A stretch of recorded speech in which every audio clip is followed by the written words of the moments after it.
Are you Spider-Man? Spider-Man is that. What?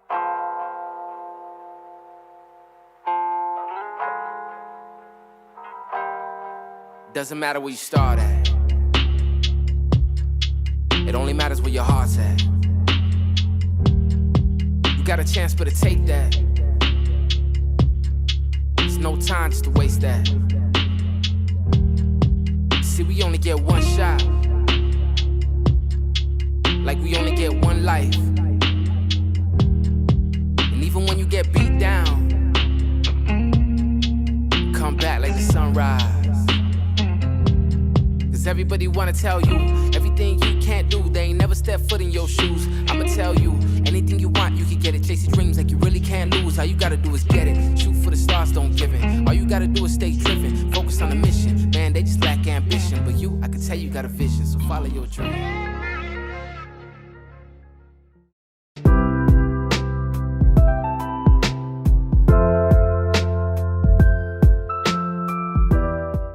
Hey, what's up guys? Hey everyone. Welcome to another auspicious video.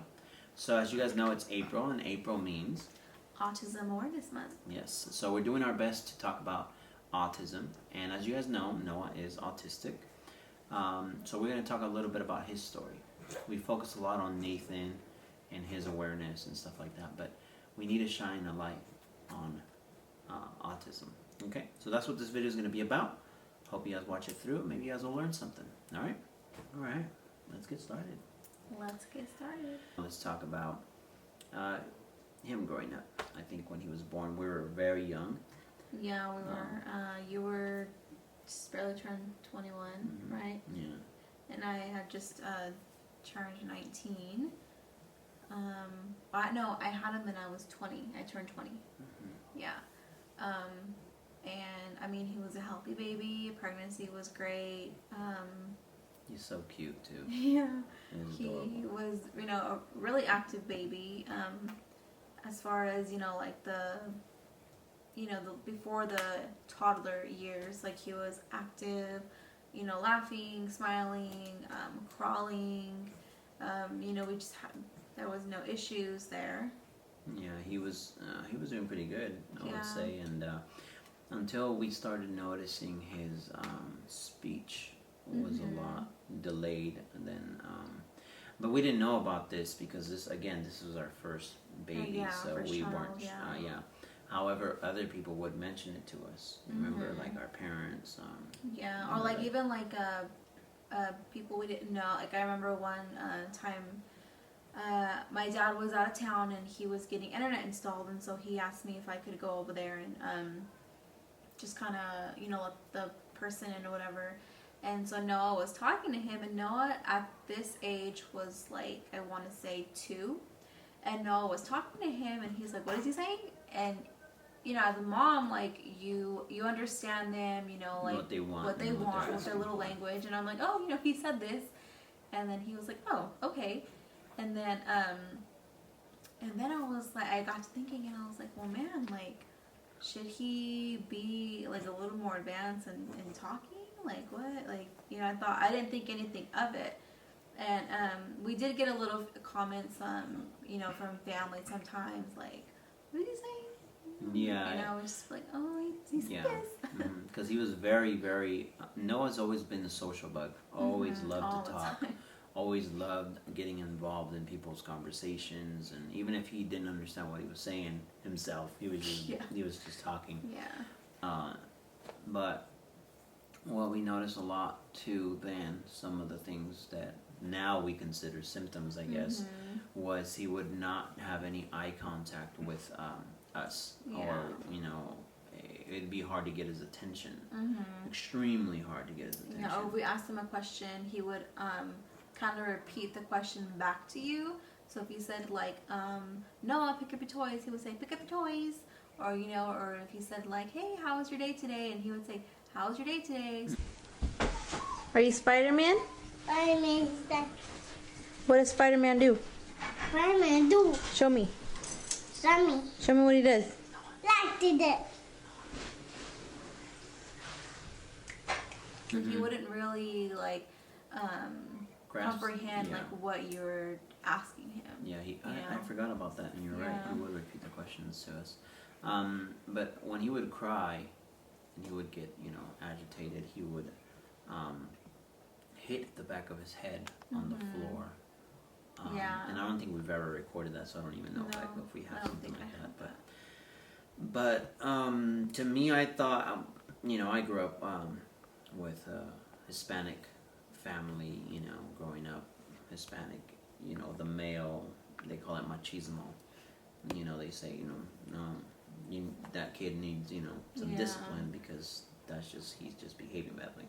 And so to me, I thought it was always that. I thought that it was, he just needs to be more disciplined. He's just being, spoiled, yes. And so I would tell Pam, you know what, maybe we need to, change our method of disciplining. So I remember we got that 1, 2, 3 book. Yeah. And try to discipline him in certain things. But what we noticed is that he would still, he started cussing a lot when he was young. But he used to grab a lot of the TV, a lot of anything that he saw. He used to just That's repeat. how he would communicate, was through TV, cartoon lines, mostly Ninja Turtles. But that's how he would communicate. Now I think I call you Spiky. Whiskers? Zoltan. How about Puss? I'm Bench. Here we go. Give me a boss.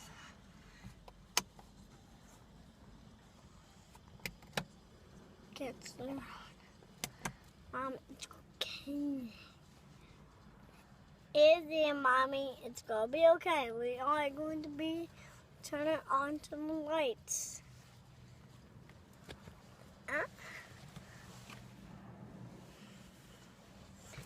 Hi, my name is Joe, and I work in the button battery. I have a wife and 3 kids. One day my boss said, Joe, are you busy? I said no. So back when he was about 1 or 2, maybe even pushing 3, I was at a couple family events with my family, and I remember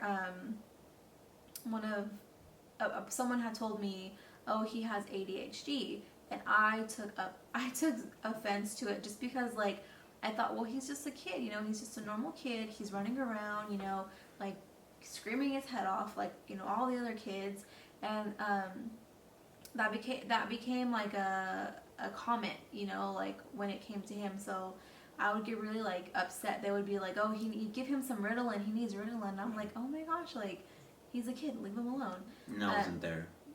Yeah, working. So it happened, I would say it happened maybe a couple times, and then from then on, I just kind of stopped going to, these events and stuff, just because it didn't make me feel good to hear that, because I thought, well, geez, they're saying I'm a bad mom, and all this sort of stuff, but after he was diagnosed, then it just all kind of, made sense.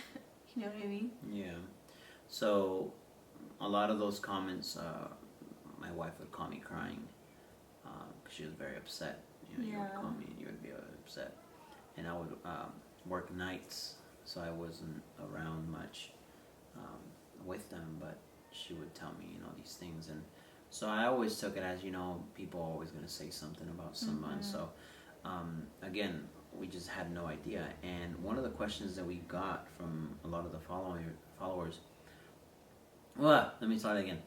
One of the questions that we get a lot from the followers is if we knew about autism at that point, if we had ever heard of it. And honestly, I didn't know anything about that. So there was nothing to me to say oh, he has autism, or something like that. That didn't come up. However, when he started going to school, can we start into that? No? Yeah. Okay. So when he started going to school, this is pre-K. Yeah, pre-K. He was going to a private school, and I think it was hard to leave him there the first day of school. I remember walking him to school. Yeah, it was rough. That was really rough on me.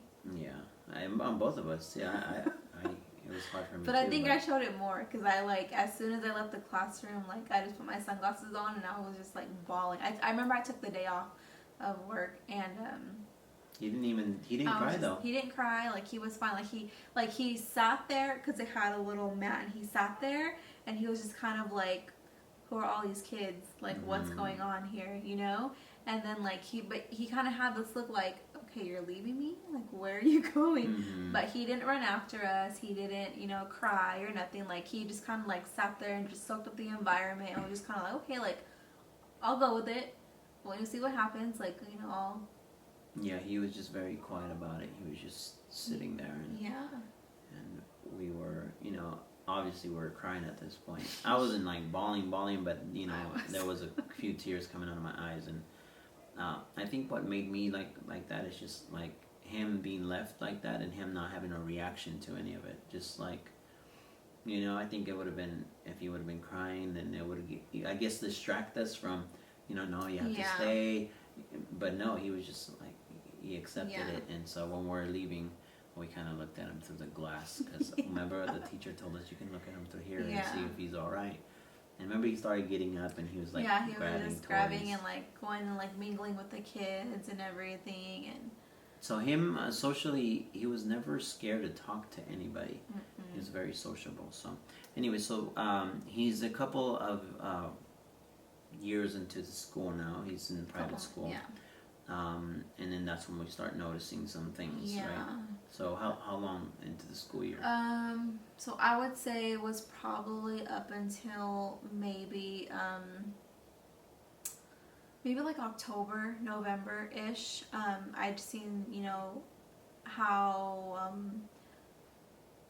vocal, you know, the kids were in there, and everything, and like and I thought, okay, it's okay, you know, he's a boy, you know, like it's fine. But there was a huge difference.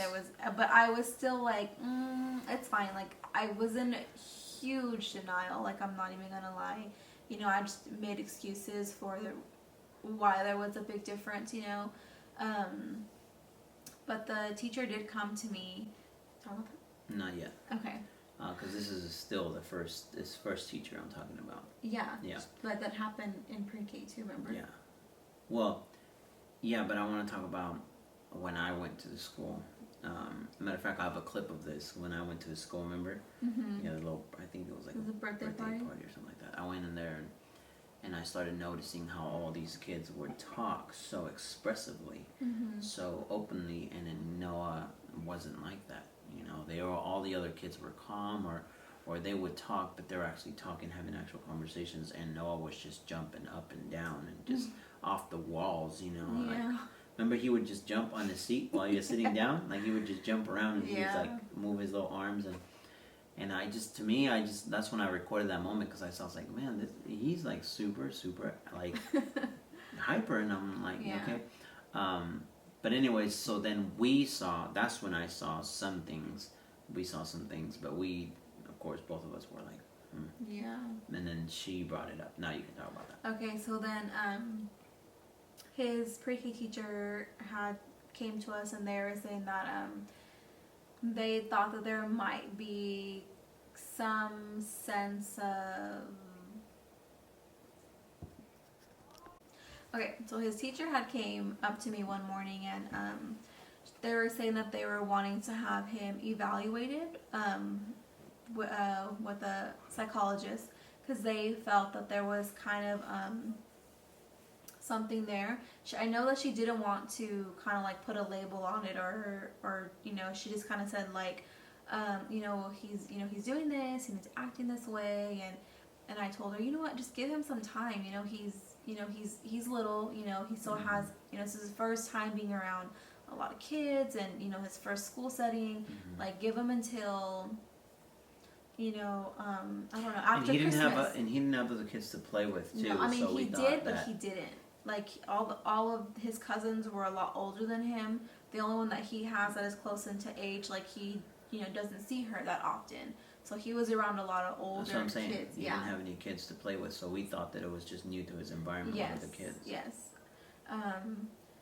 And so I told her, just kind of give him until, maybe after Christmas break, and if you don't see an improvement in him, then you can go ahead and you can call on a psychologist and, do whatever you think you need to do. Well, within that period of time, a psychologist had came, and she was actually Sorry about that, guys. Nathan had a seizure, and so we had to stop everything and attend to him. Yeah. So. So basically what I was saying is, so a psychologist was there viewing another child, and while she was there, she had also, she didn't interact with Noah, but she just kind of watched him from afar. And so the teacher had came to me, and she said, you know, there's a psychologist here, and she's, you know, observing another child, and I had her just kind of observe Noah from afar, and this is what she's telling me. And I'm like, still, you know, I'm like, okay, you know, that's fine, but, you know, he's a kid, you know, but then I got to the point where I told her, you know what, if you feel like there's something wrong, then let's just go ahead and let's go forward with it. Let's, you know, do whatever you think that needs to be done, that's necessary, and whatever happens, you know, it happens. So I remember signing the consent forms for the psychologist to go over there and see him, but she also kind of agreed with me, which I think is kind of odd, that to just give him the year to just let him just adjust to schooling and everything, and see if the following year it would be any better for him. So I thought, okay, you know, that's fine. So on our end, like, you know, we did everything that we could do, you know, to bring him up to date, like with schooling and everything. And so then are we going to jump into the kindergarten years?